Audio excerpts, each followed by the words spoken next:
I'm sitting with Gary Schwartz, your CEO of Impact Mobile and the author of The Impulse Economy. I'm going to actually hold it up here like this. The Impulse Economy. How's that? Gary, welcome. Thanks for coming on. Hey, thank you for having me. And a long time coming. I remember we talked about this a long time ago about the, not the struggles, but the joy, we'll say. No, you writing know, about struggles. There were 2 years of airport writing, yes. Meeting with folk. It was coast to coast. Struggles, but good struggles. I mean, to understand anything when you're in the middle of the battle, and you're really down in the trenches, is a challenge because it's hard to know who's winning. You know?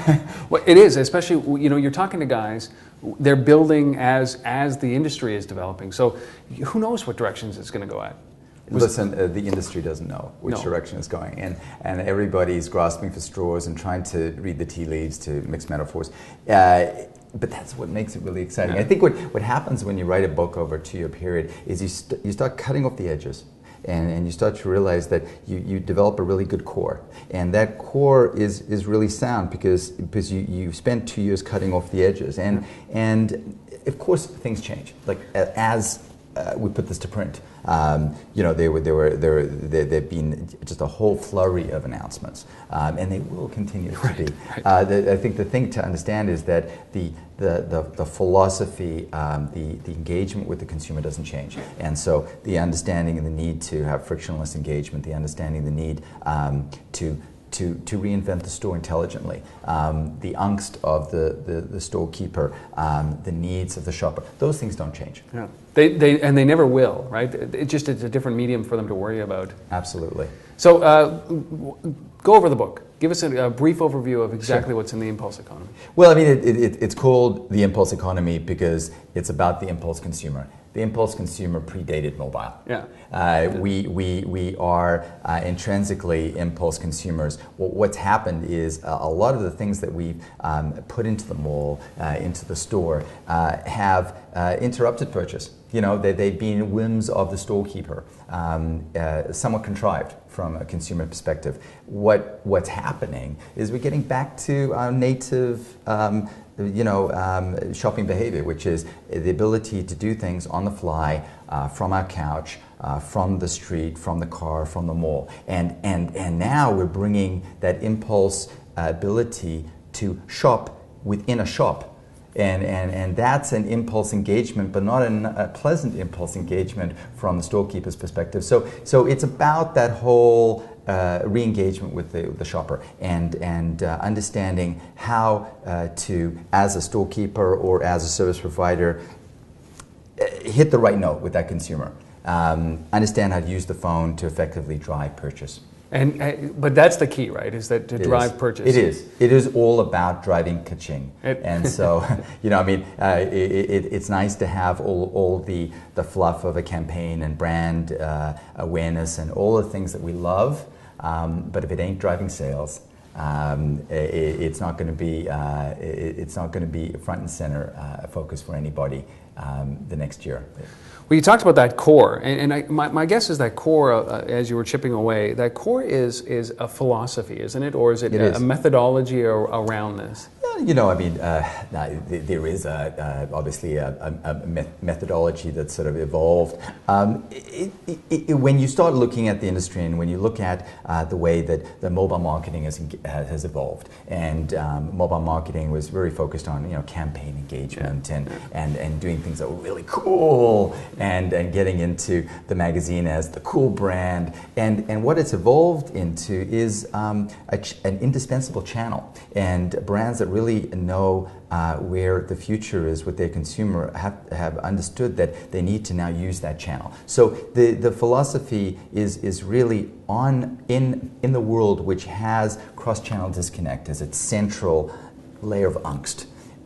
What are the things, the toolkits that you can use to engage with that consumer, follow that consumer, and drive sale? And it doesn't matter if it's in the store, or in the cloud, or in their home, whether it's in the car or at the dwell time at an elevator. And it's that central philosophy right across all your media touch points, across all your retail touch points, that has to be drummed in continually. and that's what the book's about. It's 100%. I mean, and what was surprising out of this? Was it is it the adoption rate that you're seeing now, or is it the fact that it's so in flux that this industry really doesn't have a border? It doesn't have. It's amorphous, isn't it? Well, you know what? The biggest problem with mobile is mobile. Yeah.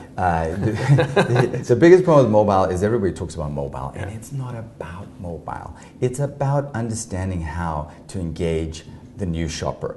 And if you fixate on the technology, if you fixate on the device, you're never going to be able to integrate it into your business as usual core focus. It's always going to be a bell and a whistle. What brands, retailers, what anybody who's out there needs to understand is it's about ROI. Right. It's about understanding how to drive your objectives with sales. And if that's your focus, and then you say, oh, you know what? Mobile or a cloud-based integration with a portable screen or what can solve that problem. Right. That is the realization a lot of brands have to go through. Otherwise, they continue to build campaigns. They continue to rely on bells and whistles. So sometimes it's the dumb solutions that are the most exciting. And you know why they're most exciting? It's because they generate revenue. Yes. And revenue is exciting. So sometimes it's SMS and mobile web, not high-end integrations, very costly integrations with POS, with apps, or things that sound fun, but just aren't driving the tonnage of engagement and reach and frequency that brands need. So what's driving revenue now for these guys? Is it that? Is it the low level, stuff that we're looking beyond right now that's making money? You know what is driving revenue is when you can connect the channels effectively. When you can when you can make sure that between this touch point and that touch point there's no drop off, to make sure that the conversation that started online continues with me and not a competitor into store, into my media, back into my CRM platform. If you can connect the dots, you will always be able to win. The problem is that there's a lot of focus on what do I do in the store? And then what do I do in my catalog? And then what do I do online? And it's in between. It's the cracks between the cracks the consumer falls. Yeah.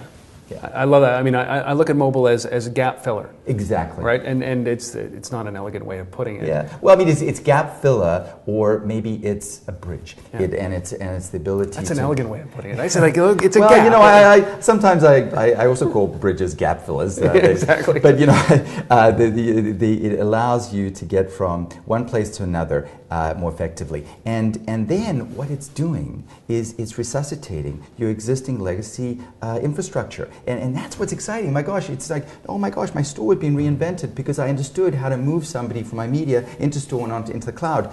That is very sexy for a retailer because that's where they need to focus. Mobile is just a means to that end. Yeah. But what's the big picture for that? I mean, is mobile about driving, it has to be about driving new revenue, not just moving revenue from one bucket to another. It has to be new revenue. Absolutely. It has to be new revenue, and it has to it has to be new revenue, or it has to make sure that I'm driving incremental revenue to my existing touch points. Yeah. So if I can drive, if I can make sure there are fewer abandoned shopping carts in the cloud, if I can make sure that there is a less abandoned intent to buy, and I can make sure that idea actually was executed into my store, or the idea in the store wasn't lost into the Amazon cloud, then I'm a winner. Yeah. And mobile can do that for you. I have to ask, I mean, next 12, 18 months, what is getting you excited about? I mean, I'm loath to ask this question because it's like you're excited about it today. But I mean, is there anything that you see that's coming that you say, like, God, I can't wait for that to arrive? You know what? I'm very much a here and now guy, and I'm very excited about the future. I'm excited to see what hand Apple plays in the next year. But we kind of know. We know from the IP, tea leaves that they are totally focused on NFC, that they have patents efficacy that ties that to iTunes, that they're now launching Easy Pay as a trial in their stores with scanning, which is going to die and is going to move to much more mature NFC integration. That'll be exciting because once the aspirational brand comes in with a strary, the mobile validates it. But all those things that are exciting. I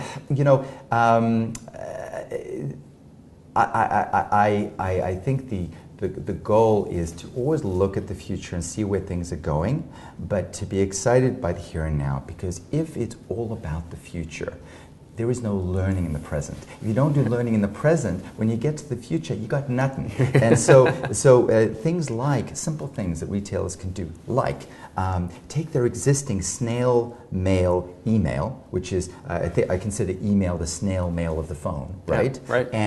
And make sure that you're creating a messaging channel to the phone through SMS. That is a simple exercise that you can do now that allows you to drive, and stats will hear me out on this, 5x to 10x conversion of your email. That in of itself should stop everybody in their tracks, and to focus on that, because if you have engagement with the consumer, if you can understand how to talk to that consumer in a targeted way on messaging, then when the wallet comes down the road, when some amazing mobile evolution is in our not too distant future, you're ready for it. Yeah. You have a relationship with the consumer, you understand how they work on the phone, you've tied your retail touch points together fluidly through mobile web and messaging, and you're ready for the next big thing.